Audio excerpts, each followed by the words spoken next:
back to our discussion of the spheres of influence. All right, in this second lesson, we're going to talk about what can go wrong. We talked about the ideal picture in the first one. This is going to be the opposite of that. And we've alluded to some of the things that can go wrong already, right? We've already talked about something. So, and it's hard to decide where to begin because there are so many things that could go wrong in this. But I think what I want to talk about first, if that's okay, is you're in charge of is this. the focus sphere and the things that go wrong there. Because I actually think, honestly, this is the sphere that causes the most serious problems in our lives and in our relationships. And if you set the focus sphere right, you're more likely to have everything else go right. Right, everything else is more likely to. But we're not telling about how to set things right. We're telling about but what goes wrong. let's talk about so different things that can go wrong in the focus sphere. All right, so obviously the first thing is having any center focus other than God. Right, and that happens far too frequently, and it happens easily oftentimes with things that we think. And this is one of the things that you alluded to earlier, that sometimes people conflate God and the church. And so then they put their focus and then moves to where the church is rather than to where God is. Would you say that everyone has to have something that is that very center, the center focus of their...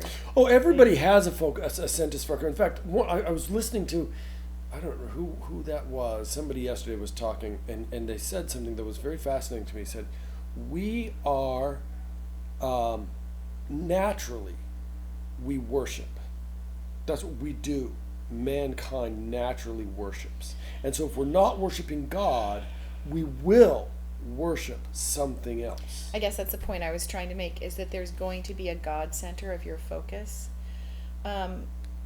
We live in an increasingly narcissistic society, and the definition of that is having yourself as God. So interestingly with that,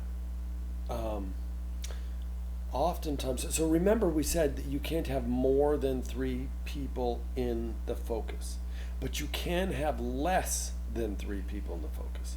So sometimes the biggest problem is we get so big in and of ourselves that we push God and our spouse out of that focus sphere. So a self-focus, an and we overindulgent self-focus. Right, we become so focused on ourselves that we don't allow anybody else to influence us. And I see this a lot of times. People say, well, I don't care what other people think about me. Like, okay, that's actually not a good idea. That's not good to not care, right?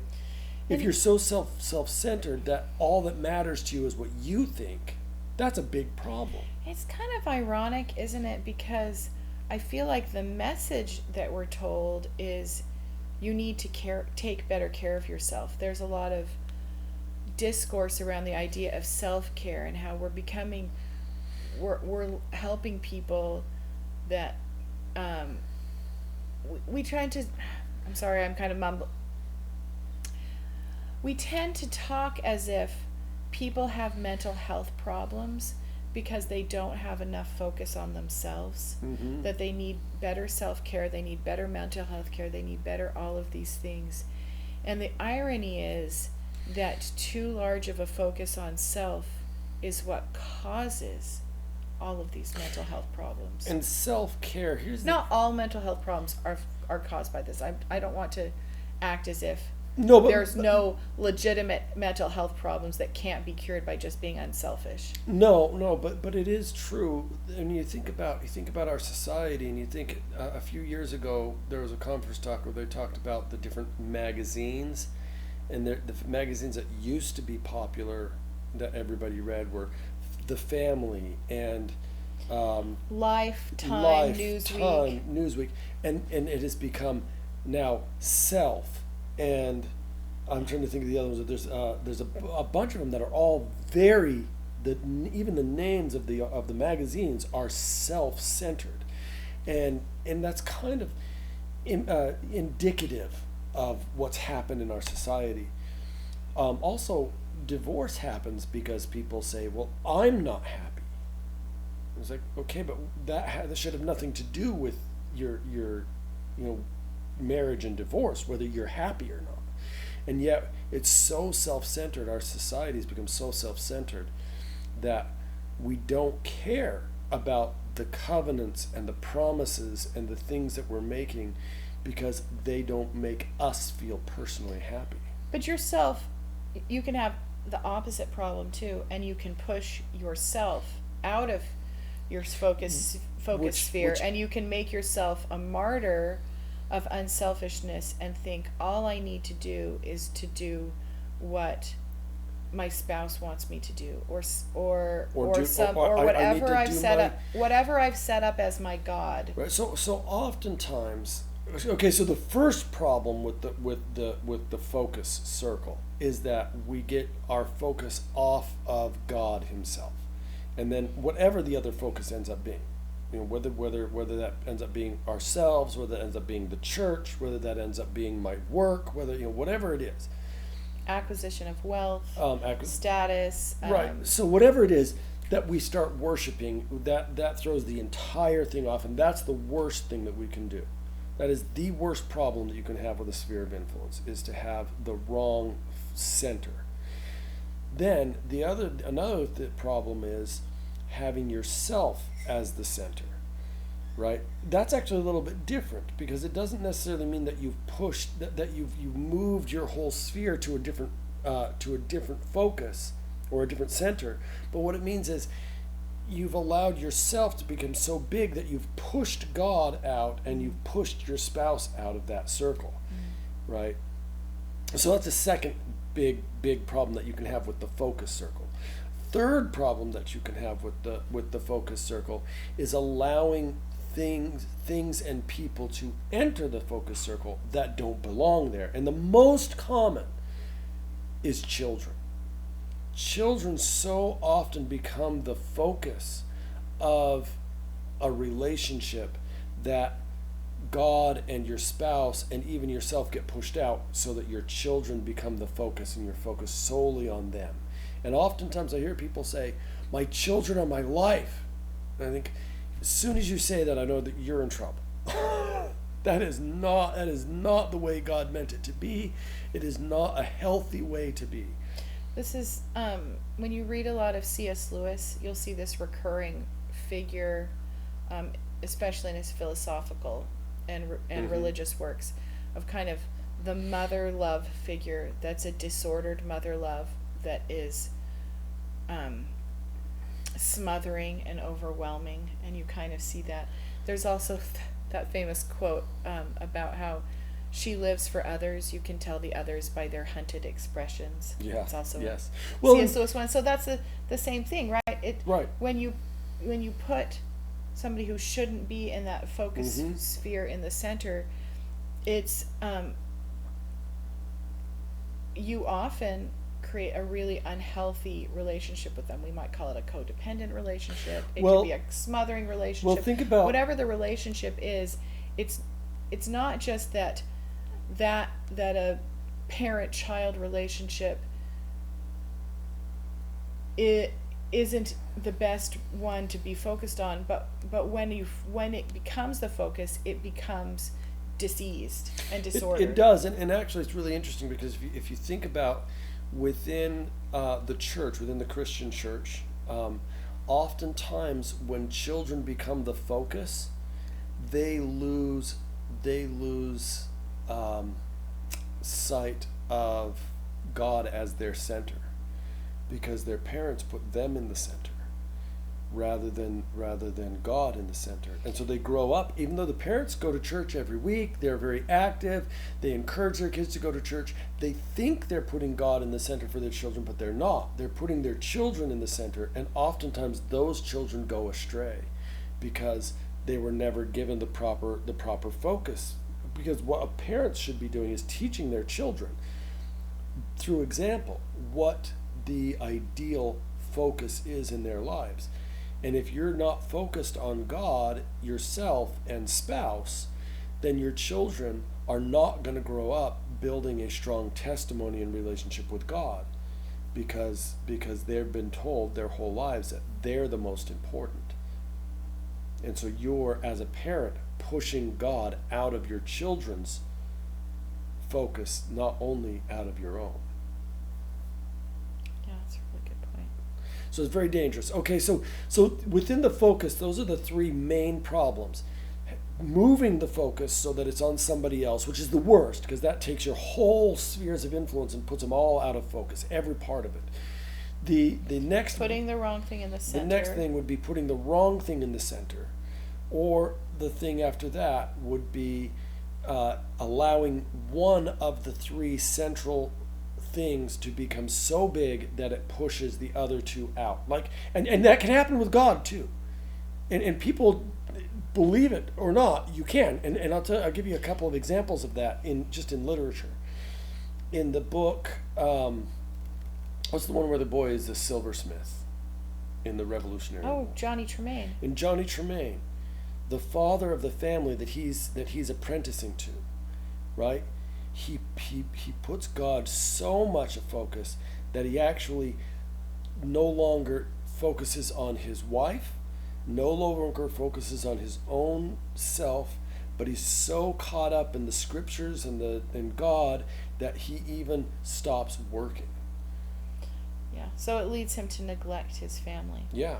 I think in the book his wife is dead. It's his daughter-in-law that's there in the house. Oh, it might be his daughter-in-law, but either way. But it's his family and his work that he's neglecting. Yes, and then in the book,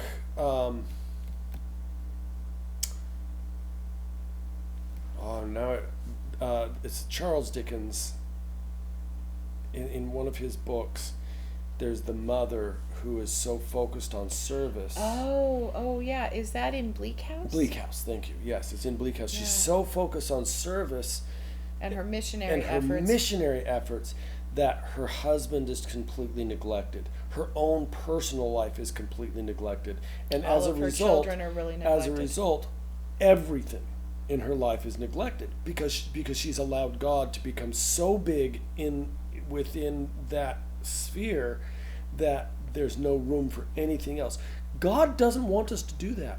He wants us to have room. In fact, he needs us to have room for others in those spheres of influence, because otherwise we do things just like the same thing happened with this that she pushed her children away, she pushed everybody away, and they all had, actually, when you talk about that quote from C.S. Lewis about them looking hunted, that is such a fantastic description of the family of this woman, even though she's not putting the children first, but they still have this sense of being pushed away from anyways, just so that's letting anybody in the focus push all the other people out. So you've got those three main problems that can happen in the focus. All right, how about in the family sphere? Well, obviously, I think, I'm going to go back really quickly. One more focus sphere thing, and that is that in the focus sphere, just like in any other sphere, if one of the people in the focus sphere is too negative. Now, God will never be negative, so he'll never have a negative influence in your life. That's right. You alluded to that at the end of the last class, that influences are not all positive influences. We have positive and negative influences. And so you can be the negative influence, or your spouse could potentially be the negative influence. That can also create a tremendous problem within the relationship if either you or your spouse are so negative that it just kind of rots that relationship. Yeah, I just want to, since you brought that up, Mm-hmm. you just had barely said that what matters in marriage and keeping marriage covenants is not whether you're happy, Mm-hmm. but then you're also bringing up that a spouse can be a negative influence.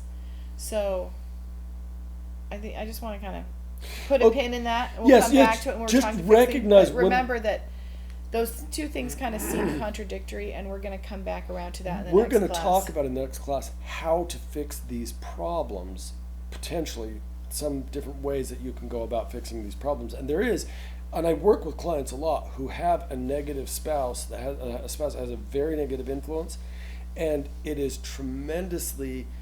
It's actually one of the easier problems to deal with. Actually, we'll say Yeah. that. Well, that's really nice. It's Nice not to a know. hard problem to deal with, and it doesn't have to affect your own happiness. All right, so let's go ahead and talk about problems with the family sphere. Okay, so we're gonna find the very similar things in each of the spheres, right? Problems. So let's just say the first thing is negativity. Family can be very, very negative, and I think my favorite example of this is really Pride and Prejudice, and the negativity that is in the home of Elizabeth and Jane Bennet. They're both of their parents and their younger sisters are all quite negative and have a really bad influence in their lives, and they don't recognize it necessarily in the beginning, and I'm not sure that Jane ever recognizes it because she just kind of is able to move on, but Elizabeth eventually does come to a recognition of, I guess by the very end of the book, even Jane in Bingley says that they couldn't live close to their mother and had to move further away. So even they at some point are going to recognize this negative influence that they just don't want to have in their lives. So negativity is one of the big problems, and any individual or entity can have that negative influence in your life. What other problems are in the family Well, we've already sphere? kind of alluded to the fact that people who belong in the family sphere can be pushed up into the focus sphere. Right. Are there people who belong in the family sphere who can be neglected and left Mhm. down in the friend sphere? Oh, absolutely. In fact, one of the things that or even lower than that, even the acquaintance sphere, is something that's oftentimes I have people who come and talk to me, and they're like, and they have a good relationship with their spouse, but they don't have any close friends outside of their relationship, and they're finding it difficult because it's hard, because you need other outlets than So just your spouse. you brought up best friends as a thing. So a Best- lack of best friends can be a problem. A lack in this of sphere. best friends, or to not have to have. Actually, I would say one of the biggest problems in a family sphere is an empty family sphere. And just that people don't have enough family and friends. Either they come from a small family, their family has been dysfunctional, their family has Mhm. been what they might term toxic, and they've severed relationships Right, with their and family. they don't have anybody in that sphere that they can reach out to with that kind of an intimacy that they need to have. So an empty family sphere is a big problem, and it's one that a lot of people face. And you talked about, we talked a little bit about the birdogram when we Mhm. talked about this sphere before. And alluding to that reminds us that within this sphere there are specific roles, there's Right. specific slots that need to be filled. And if you don't have people filling those slots, that can be a problem. That's a big problem. So the biggest problem you usually see in this sphere is not so much of the wrong things being in it, but not having things in it. Right. The two, I think the two biggest things is people from this sphere getting into the focus sphere. That's a huge problem. The other big problem is this sphere just being emptied out and having nobody there. This is the decimated war zone sphere of our modern age. It really is, and we talk about how that there's a war on the family nowadays. There really is, and our society tries to tell us that family doesn't matter, and it's simply not true. This sphere is so important. It is the sphere that protects that focus, and actually is the sphere that should be helping us to gain exaltation. Without this sphere, that focus sphere is almost impossible to maintain. All right, so So really quick, just Okay. the three things we've talked about there are the negativity can be a big problem. The moving from this sphere into a closer sphere where it doesn't belong, and then emptying this sphere out. Those are kind of the three major problems that we see with the family sphere. Okay. All right, so we've had focus, family. Now we've got the third F, which is friends. What are problems with the friend sphere? Friend sphere is the one where we can have up to 270 Right. people. Up to, and that would be, That's I mean, and that's basically the number of relationships that an average person can keep track of yes. and maintain Right. some level of connectedness with. Right. And so with the friend sphere, well, there's again, you have the negativity. That's always, and especially the negativity is a problem in any of the center spheres, the F's, right? The focus, family, friend. Outside of that, it's not going to be as big a problem. But within those three spheres, that negativity is a major issue. And any person, entity, location can have that negative effect, and so you have to be really careful there. Oftentimes, not as much people from the friend sphere, but entities from the friend sphere oftentimes push in either to the family or the focus sphere, and that would be like Because this is where work and school and church belong. right, and those are the three things that can oftentimes push their way into the focus, and if they do, then they're going to push somebody in the focus out. And remember, because the focus can only have three people. Now the family can have more. So if something pushes its way into the family sphere, it might still be unhealthy, but at least, that doesn't necessarily mean they're going to push somebody out of that sphere. So those entities oftentimes take on a greater influence in our lives than they should have.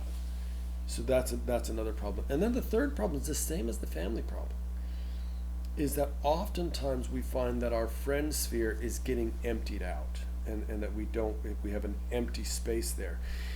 And that happens a lot with people when they move from one community to another community, and they move away from family, and they're in a space where they don't have a church that they belong to, so they're like church hopping, and they can't, they're having a hard time finding a place to fit in.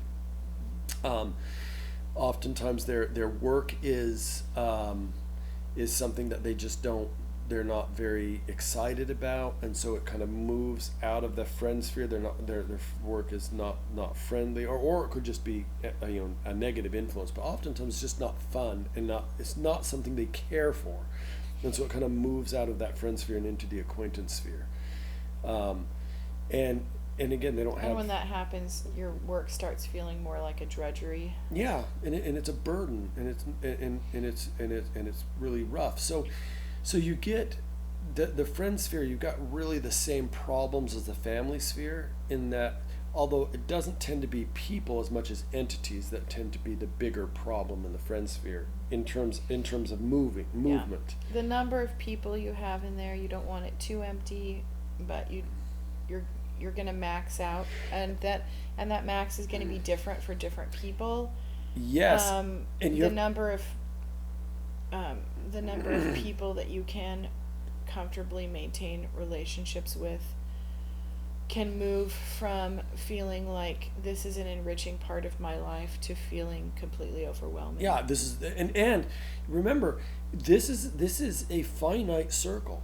And your finite might not be the 270. 270 is the max that anybody could have. But for a lot of people, it may be 10, 11. And so if something is moving into that circle that doesn't belong there, it may be moving a friend that does belong there out. Yeah. And so you have that same problem that you have with the focus circle, you can have with the friend circle. The family circle, you don't have that particular problem because it's an expandable circle. But the friend circle is not. I think a lot of what people experience as social anxiety is people trying to move into their friend circle that they would overload their capacity. Mm-hmm. Or oftentimes people feeling like they ought to have a wider friend circle when they don't have a capacity for it. And so they're trying to bring people in, but when they bring somebody in, it pushes somebody else out. And then they feel anxious because they're like, I should have all these friends. And I've had times when I felt like my friend circle was about as full as I can handle. I'm more on the introverted side of not being able to have a really huge friend circle. Mm-hmm. And there have been times in that where I've dreaded going to church because I knew everyone was going to smile and say hi to me in a really friendly way and ask how I was doing, and I couldn't cope with all of the friendliness. Yeah. And it sounds terrible, right? Because I feel like we're told a lot, like, oh, you should always smile at people. Everyone welcomes a smile. Everyone wants to be noticed. And I do think it's generically good advice, Mm-hmm. but it's also true that that a smile and a how are you is, at least in a small way, a solicitation for a relationship. Right. And if all of your relationship sphere is just maxed out, you can have that social anxiety feeling of like, Right. I don't want to be recognized, I don't want to be reached out to, I don't want people to Right, so- acknowledge me. So one of the things that can be really helpful is to kind of be able to I feel like this is true confession sort time. of identify what your friend circle max is. And actually, here's the thing, you have to remember this too. That 270, that's not like only the friend sphere. That's the focus, family, and friends all added together. Yeah. And so So if you have a big family, then your friend circle is you're going gonna to be have- smaller yeah. because your family circle is bigger. I think it's not necessarily necessary to identify a specific number that you need. No. But you should identify what's the feeling I have when I am making all of the relationship connections I have emotional space for. When am I starting to reach my max, and when do I have to pull back a little bit? Right. With some of my interactions, maybe I need to participate less in some sorts of social activities. Well, but you have to also consider, and you have to remember this too, that there's an acquaintance circle outside of the friend circle. So you might have to and move so you might have people to to- recognize what is. Well, it's also I think sometimes people smile at you in an acquaintance way, but Oh, they do. if you're feeling overwhelmed, you might feel like they're inviting you into a more friendly circle. Oh, I but think they're that's definitely not. true. Yeah. But they're not. And so part of it is also recognizing social cues to know when somebody is asking you to be more intimate and when somebody is just being friendly in the moment. Yeah. And I think that's an important part of recognizing because Okay, that's but one we're of the, not talking about I know fixing that, problems, I right? was just saying one of the problems Yeah. in this friends circle is that we think that these three inner circles, we think in terms of those three inner circles. We don't think in terms of the bigger picture very often at all. And that's why when you go to church, It you can might feel feel overwhelming. like you're Because what I need to do is be okay with being acquaintances It- with the majority of it's the people also at church. why when you get on Facebook, we have the same problem. Yeah, you get We overwhelmed. call people friends when really they're acquaintances. Okay, we are almost totally out of time. So Okay, let's- so here's the thing. We can do the next three circles all together, so that's okay because the inner, like, remember, the inner circles are how we think primarily. It's how we experience life is in those inner circles. The outer circles, the primary problem with the outer circles is when members of the outer circles encroach on the inner circles, when they start coming in too close. And that might be them doing it intentionally, or it might be you thinking they're doing it even though they're not trying to.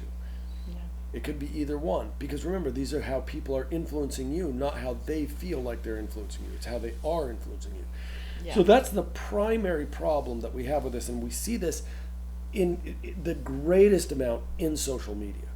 Social media so frequently encroaches, it gets into our friend circle, it gets into our family circle, even gets into our focus oftentimes. And you might have friends that you have on social media who are actual friends. But the problem is that social media itself, not just the people that you call friends, but social media itself is what encroaches. It's what gets in the way and becomes a problem. Same thing happens with national politics. National politics oftentimes encroaches on our inner circles, and it doesn't belong there. It belongs in the geopolitical realm, but oftentimes it gets, and we see that's one of the reasons there's so much division right now, is because people have allowed their politics to encroach on those inner circles. So that's the primary problem with the outer circles. The other minor problem with the outer circles is when the inner circle things get pushed out to the outer circles, and they don't have enough influence. And I'll just say one more thing really quickly about the negative and positive.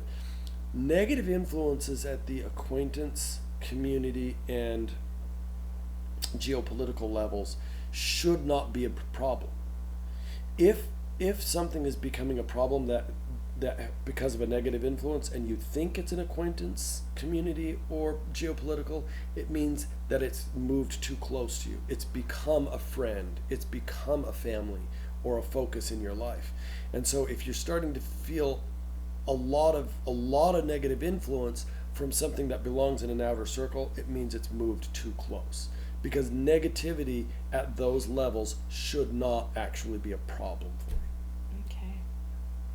Well, that was a great discussion of all the problems with our spheres of influence. Not all the problems, but many of the problems that we can face. many problems. Do you have a really quick homework assignment? Well, my homework assignment this time really is I just want you to take the diagram you drew from that last you created, class. and I want you to give each person a positive or negative. Are they a positive influence? And if they are, give them a plus. Are they a negative influence? If they are, give them a minus. And if they are a neutral influence, you don't think they're either positive or negative, they're there, but there's not a lot of positivity, not a lot of negativity, then you can just put like an equal sign. Just to they're just level. So each person in your 3 center spheres needs to have a positive or a negative next to them. Are they positively influencing you, or are they negatively? Each person or entity. Or entity, thank you. All right. We'll see you next time.